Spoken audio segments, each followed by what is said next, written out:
I just had a girl recently ask me about the missing piece for my period recovery. And I was thinking, I was like, well, I could take this two ways. I could take this as what was the thing that I think actually made a difference, or what do I wish I had, right? So if I go back to what I think actually made the difference, I changed everything all at once as soon as I found out that period recovery was in my hands. Then I was like, okay, let's go. I'm going to do this because that goal was stronger than anything else for me.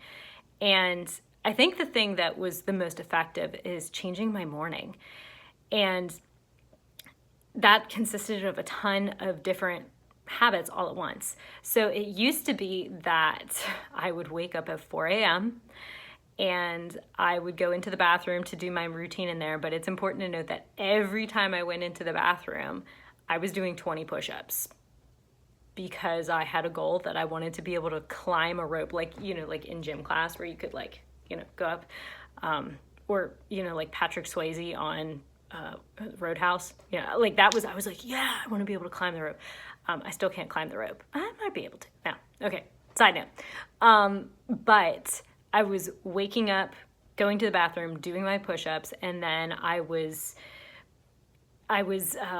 did squats while I brushed my teeth, all of this idea of I need to always be active to burn the calories that I was taking in, which at this time I obviously wasn't taking in many calories either, but I'll get to that in a minute. And after I finished my bathroom routine, I have a gym here at my own house, so I would go over there and I had the Sweat app and I would turn on a yoga session. It was always 45 minutes and it was not a relaxing yoga session. It was a sweat, fat burning yoga session. And after I did that, I would, kind of cool off. I would get myself ready for work and I would go downstairs and I would make myself a cup of tea. And after that, I was, already starting to pack my lunch. And most days I was fasting about 16 hours. But on the rare chance I couldn't make it or I just needed something, then I was having an affair with the peanut butter jar. I would have one gigantic scoop of the natural peanut butter, nothing added, and I would just eat it right off the spoon in complete ecstasy. Nothing with it. It wasn't on toast, nothing. It was just the peanut butter. And then I would hurry through a journaling session, which, let's be honest, completely defeated the purpose. But, I would set my intentions for the day and then I would race out the door to start the morning drive and then go teach.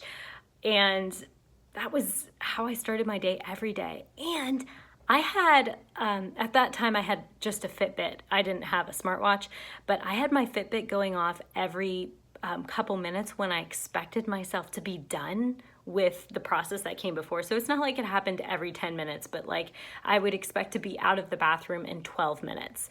I needed to be done with my yoga session in exactly 45 minutes. I needed to put on my makeup and do my hair when I was getting ready for work in 8 minutes. And I had these timers that were going off all morning long, and then waking up that early with the pressure of an alarm clock too, my heart was bumping. And then to add on the caffeine on top of that, I was a mess. So I changed all of that in period recovery. And I think that was a huge difference.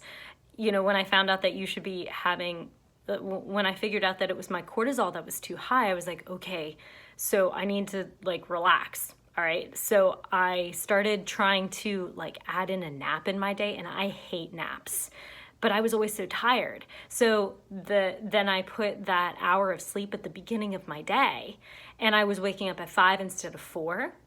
And then I had to change all those little timer things. I had to adjust the fact that I wasn't going to be doing push-ups in the bathroom. I wasn't going to be doing squats while I was brushing my teeth. I just needed to focus on the task at hand, calm down, lessen the activities. My yoga session didn't have that 45 minutes anymore, so I just changed it to be 5 or 10 minutes of basic stretching. Then when I would get ready for work and everything, I would go downstairs, make my lunch. Oh, And then I stopped having that first cup of tea, which, let me just be straight with you, because I was in such a rush. I mean, it was boiling water and I'm drinking it still. I'm burning myself, but I was choking it down. And then even in the travel mug, it was a nervous habit for me to be sipping while I was driving and everything. And, with the extra caffeine, I must have been such a sight. It's different being on the other side, right? But I was, so I cut out the morning tea, or I waited until later because I love tea. So I would wait until later to have a cup, and then I would have a breakfast with all 3 macro groups. Because I'd gotten rid of carbs and most dairies and stuff for so long, I slowly started pulling those back in, and I would make myself these beautiful breakfasts, and then my journaling session was calm and slower. Or, I didn't try to rush it through to be able to fill 3 pages like I did before. So as you can see, there were a ton of little things, but I changed all of those all at once. And don't get me wrong, I changed all of those, but then all kinds of other things in my life had to change too. But that morning routine was something I held on to because I was goal oriented, and I thought if I didn't start with my day with that amount of success, then I was wasting time.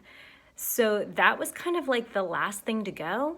And I got my period about a week after that. So I hope this helped.